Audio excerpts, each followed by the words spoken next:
Good morning everyone. अभी हम question number 57 करने जा रहे हैं एडमिशन ऑफ पार्टनरशिप का। अपनी अपनी बुक्स में देख लीजिए। क्वेश्चन है एक्स एंड वाई 5:3 में पार्टनर्स हैं। एक्स वाई 5:3 में पार्टनर्स हैं। बैलेंस शीट दी हुई है। लाइबिलिटीज में creditors, provident fund, workman compensation reserve, Capitals, cash at bank, सन्डी debtors, less provision stock, fix assets, profit and loss दिया हुआ है। Admit Z into partnership. Z partnership में आ रहा है 1 अप्रैल 18 को और 1/8 शेयर प्रॉफिट्स में पाएगा। जेड कितने शेयर के लिए आ रहा है? 1/8 शेयर के लिए। ओल्ड शेयर ये है, न्यू शेयर कितना हो जाएगा जेड का? 1/8 शेयर। जेड 20,000 की कैपिटल और 12,000 की गुडविल कैश में ला रहा है। Z acquires his share entirely from x और पूरा का पूरा शेयर किससे ले रहा है? एक्स से ले रहा है। 1/8 पूरा का पूरा किससे ले रहा है? एक्स से ले रहा है। तो सैक्रिफाइसिंग पार्टनर कौन है? सैक्रिफाइसिंग पार्टनर एक्स रहेगा। फिर इसके बाद में आपको रिवैल्यूएशन अकाउंट बनाने को कहा है, नेसेसरी अकाउंट्स बनाने को कहा है। तो रिवैल्यूएशन अकाउंट बनाना पड़ेगा। आइए रिवैल्यूएशन अकाउंट बनाते हैं। सबसे पहले रिवैल्यूएशन अकाउंट। सबसे पहले बोला हुआ है provident fund is to be increased by 5,000। Provident fund liability है हमारी। जो लाइबिलिटी है तो to provident fund account liability increase हो रही है तो हमारा लॉस है। रिवैल्यूएशन के डेबिट साइड आ जाएगा। Debtors are all good. Debtors सभी गुड हो गए हैं। There is no provision is required on debtors. Provision की आवश्यकता नहीं है। तो जब प्रोविजन की आवश्यकता नहीं है तो वो प्रोविजन क्या हो गया? प्रॉफिट हो गया बाय प्रोविजन, या आप डेटर्स भी लिख सकते हैं। ओके, तो ये हो गया आपका प्रोविजन था 600 रुपीज़ का। बैलेंस शीट में देख सकते हैं। Stock includes 3,000 for obsolete items. Stock में 3,000 ऐसी आइटम है जो ऑब्सोलीट हो गई, बेकार हो गई, जिनकी कोई भी वैल्यू नहीं रही। तो ये एक तरह का लॉस हो गया। To stock 3,000। इसके बाद बोला है creditors are to be paid 1,000 more. Creditors को 1,000 ज़्यादा देने हैं, तो ये भी एक तरह का लॉस हो गया आपका। क्रेडिटर्स 1,000। ओके, इसके बाद बोला है fix assets are to be revalued at 70,000। Fix assets की जो न्यू वैल्यू है वो 70,000 रहेगी। और बैलेंस शीट में देख के पता चलता है फिक्स एसेट्स पहले से थी 80 की, 80 से 70 की हो गई तो वैल्यू डिक्रीज हो गई। डिक्रीज होने का मतलब एसेट्स की वैल्यू डिक्रीज होने का मतलब लॉस हो गया 10,000 का। बस इस तरह से आपकी ये रिवैल्यूएशन अकाउंट पूरा हो गया। टोटल 19,000। ठीक है, 19,000 में से 600 गए by partners capital account. X and Y partner है। जो लॉस बचा है 18,400 का बचा है। 18,400 के लॉस को आप ओल्ड रेशो में 5:3 में डिवाइड कर दीजिए। ये आ जाएगा 11,500 एंड 6,900। ओके, इसके बाद बनाना है आपको partners capital account. Partners capital account. Okay, proforma आप सब जानते हैं कैसे बनाते हैं। Particulars X Y Z, particulars X Y Z. चलिए बनाते हैं। सबसे पहले क्या आएगा आपको पता है? सबसे पहले कैपिटल बैलेंस लिखेंगे by balance BD. Balance sheet में देख के पता चलेगा एक्स की कैपिटल है 70,000, वाई की कैपिटल है 31,000। जेड न्यू पार्टनर है। उसके बाद बैलेंस शीट में देखिए आप क्या क्या डिवाइड कर सकते हैं। सबसे पहले क्रेडिटर्स दिया हुआ लायबिलिटी साइड बैलेंस शीट में रहता है। प्रोविडेंट फंड, प्रोविडेंट फंड आपकी लायबिलिटी है। कैसी लायबिलिटी है? पार्टनर्स ने जितने भी एम्प्लॉइज़ अपने यहाँ अपॉइंट किए हैं उन एम्प्लॉइज़ की सैलरी में से कुछ पैसे डिडक्ट करके और कुछ अपना शेयर लगा के फंड बनाया है। At the time of retirement ये एम्प्लॉइज़ को दिया जाएगा। तो ये एम्प्लॉइज़ को देना है तो पार्टनर्स को तो है ही नहीं इसमें कुछ भी फंड में, तो प्रोविडेंट फंड हमेशा लायबिलिटी होगा, याद रखिएगा। ठीक है, इसे पार्टनर्स में नहीं बांटा जा सकता। यदि क्वेश्चन में स्पेसिफिकली दिया हुआ है कि प्रोविडेंट फंड में लायबिलिटी कम है बाकी का प्रॉफिट हो गया तो आप पार्टनर्स में डिस्ट्रीब्यूट कर सकते हैं। अदरवाइज हमेशा ये एम्प्लॉइज़ का रहता है तो पार्टनर्स में डिस्ट्रीब्यूट नहीं होगा। इसके बाद बोला हुआ है workman compensation reserve. Workman compensation reserve दिया हुआ है 5,800 का। यदि कोई भी एडजस्टमेंट नहीं दी है वर्कमैन कंपनसेशन रिजर्व के लिए, तो पूरा का पूरा वर्कमैन कंपनसेशन रिजर्व किसका होगा? पार्टनर्स का होगा। तो पार्टनर्स में डिस्ट्रीब्यूट कर दीजिए by workman compensation reserve old partners में, ओल्ड रेशो में।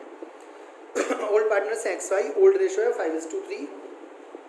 आपको कितना डिवाइड करना है? 5800, ये आ जाएगा 3625 2175। Okay, after that cash at bank, sundry debtors, provision, stock, fix assets, profit loss दिया है बैलेंस शीट में। एसेट साइड प्रॉफिट लॉस, जब एसेट साइड दिया हो तो वो क्या होता है? लॉस। और लॉस कहाँ आता है? पार्टनर्स कैपिटल के डेबिट साइड। क्यों? क्योंकि वो पार्टनर्स की कैपिटल को डिक्रीज करेगा। डिक्रीज होती है कैपिटल डेबिट साइड और इंक्रीज होती है कैपिटल, आपको पता है, क्रेडिट साइड। तो टू प्रॉफिट एंड लॉस 2400 को 5:3 में डिवाइड कर दीजिए, ये आ जाएगा आपका 1500 एंड 900। इसके बाद रिवैल्यूएशन का जो प्रॉफिट लॉस है वो उतार लीजिए। ये रिवैल्यूएशन का लॉस आया है, लॉस किधर आएगा? इस साइड आएगा, क्योंकि ये पार्टनर्स की कैपिटल को क्या करेगा? डिक्रीज करेगा, तो डेबिट साइड लिखा जाएगा। To revaluation account 11,500 6900। यदि आपको फिर भी कोई कंफ्यूजन है तो आप इतना ध्यान रख सकते हैं, क्रॉस साइड आएगा ये, ठीक है।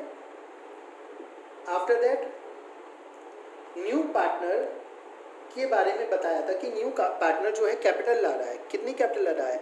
जो भी कैपिटल लाता है कैश में लाता है, बाय कैश अकाउंट 20,000 की कैपिटल ला रहा है न्यू पार्टनर। इसके अलावा वो गुडविल भी ला रहा है 12,000 की कैश में। और गुडविल कौन लेगा? Sacrificing partner by premium for goodwill.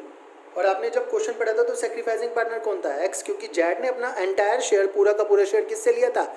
X से लिया था। तो किसको दे देंगे गुडविल?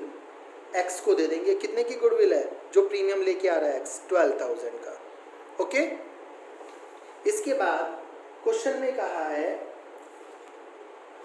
कि आप बस इसको टोटल कर देंगे और कुछ भी नहीं गिवन है, तो टोटल कर दीजिए। ये टोटल आ गया आपका 85625, इसका टोटल आ गया आपका 33175, इसका टोटल आ गया आपका 20,000। 85625 33175 20,000। यहाँ बच जाएगा आपका टू बैलेंस CD, ये बच गया आपका 72625, ये 7800 गए इसमें से, ये बच गया आपका 25375 और ये पूरा का पूरा 20,000। ये आपका कैपिटल बैलेंस बच गया। इसके बाद आपको क्या बनानी है? बैलेंस शीट बनानी है। देखिए balance sheet, balance sheet, balance sheet आपको बोला हुआ है आपको same as it is old balance sheet को देख के लिखना है। क्रेडिटर्स 15,000 के थे और 1,000 ज़्यादा देने हैं, तो 15 + 1 कितने देने हैं आप? 16,000 देने हैं। प्रोविडेंट फंड जो था आपका 10,000 का था और उसमें 10,000 में 5,000 इंक्रीज हो गया। कैसे पता चला? रिवैल्यूएशन में लिखा है या फिर आप एडजस्टमेंट में देख लीजिए। 15,000 कैपिटल्स दी हुई हैं A B C की, आपने ये निकाली है 72625 25375 और 20,000। फिर इसके बाद बैंक, बैंक देखिए कितना कितना रहा है? 5,000 का बैंक था, 20,000 कैपिटल के लेकर आया, 12,000 गुडविल के लेकर आया, टोटल कितना हो गया? 37,000। डेटर्स में से प्रोविज़न चले गए तो पूरे के पूरे डेटर्स क्या हो गए? गुड हो गए 20,000 के। स्टॉक जो है 25,000 का था, उसमें से 3,000 ऑब्सोलीट हो गया, बेकार हो गया था, तो बच कितना क्या गया? 22,000। और फिक्स एसेट्स को रिवैल्यू करा था उसने 80 थी पहले, 10 माइनस होके रिवैल्यू करा उसने 70,000। बस इस तरह से आप बैलेंस शीट बना देंगे। आपको जो चेंजेस है वो करने हैं, ओनली चेंजेस करके आपकी बैलेंस शीट क्या हो जाएगी? कंप्लीट हो जाएगी। इसके बाद क्या कर सकते हैं आप? टोटल करेंगे, इक्वल आ जाएगा। देन आपको क्वेश्चन में एक बोला है जर्नल एंट्री करने के लिए। जनरल एंट्री भी आप लोग कर लीजिए। जनरल एंट्री करना बिल्कुल सिंपल है। क्या करना है जनरल एंट्री में, आपको ये साइड देखनी है सबसे पहले। इस साइड से आपको पता चल जाएगा रिवैल्यूएशन क्या है, डेबिट, और यहाँ पे रिवैल्यूएशन क्या है, क्रेडिट। तो revaluation account debit to PF, to stock, to creditors, to fix assets. ऐसे यहाँ पे क्या होगा, provision for debtors to revaluation, क्योंकि रिवैल्यूएशन क्या हुआ है, क्रेडिट हुआ है। X capital debit, Y's capital debit to revaluation. इस तरह से आप जनरल एंट्रीज कर लीजिए। चलिए करते हैं, आइए। Revaluation account debit to stock, to PF, to creditors, to fixed assets. ठीक है, आप इन्हें चाहें तो एसेट्स को अलग लिख सकते हैं और लाइबिलिटीज को अलग लिख सकते हैं, ताकि आपको नरेशन बनाने में कोई प्रॉब्लम ना हो। और आप चाहें तो सारी की सारी एक साथ लिख सकते हैं, अपनी एक नरेशन बना सकते हैं। अमाउंट्स आप खुद लिख सकते हैं। देन क्रेडिट की क्या होगी, क्रेडिट में क्या था, प्रोविजन गुड हो गए थे, तो provision for doubtful debts account debit to revaluation account. आपको हमेशा रिवैल्यूएशन के प्रॉफिट या लॉस जो भी हो उसकी एंट्री सेपरेट करनी है, ऐसे कंपाउंड एंट्री नहीं करनी है। तो सेपरेट एंट्री में लॉस हुआ था तो X capital account debit, Y's capital account debit to revaluation account. ठीक है जी। इसके बाद आपको क्या करना है, इसके बाद आपको देखना है कि आपने बैलेंस शीट से क्या क्या ट्रांसफर करा था। आपने बैलेंस शीट से सबसे पहले वर्कमैन कंपनसेशन रिजर्व ट्रांसफर करा था और पार्टनर्स कैपिटल में क्रेडिट में गया था। पार्टनर्स कैपिटल में कहाँ गया था, क्रेडिट में। तो एक्स की कैपिटल भी क्रेडिट होगी, वाई की कैपिटल भी क्रेडिट होगी, और डेबिट क्या होगा, वर्कमैन कंपनसेशन रिजर्व। कर दीजिए, workman compensation reserve account debit to X capital account to Y's capital account, like that. इसके अलावा प्रॉफिट लॉस जो था, प्रॉफिट लॉस को आपने पार्टनर्स कैपिटल में क्या करा था, डेबिट करा था प्रॉफिट लॉस को। तो देखिए प्रॉफिट लॉस ये रहा, एक्स की कैपिटल डेबिट हुई है, वाइज की कैपिटल डेबिट हुआ है टू प्रॉफिट लॉस अकाउंट। आपको बस साइड देखनी है, आपने जो लिखा था और सीधे जनरल एंट्री हो जाएगी। X capital account debit, Y's capital account debit to profit loss account. New partner capital लाया था, कैश अकाउंट डेबिट टू जेड्स कैपिटल अकाउंट, और साथ साथ प्रीमियम फॉर गुडविल लाया था to premium for goodwill account. ये प्रीमियम फॉर गुडविल किसको चला गया था, सैक्रिफाइसिंग पार्टनर को। तो premium for goodwill account debit to जेड्स कैपिटल अकाउंट। इस तरह से आपकी सारी की सारी जनरल एंट्रीज कंप्लीट हो जाएंगी। ओके,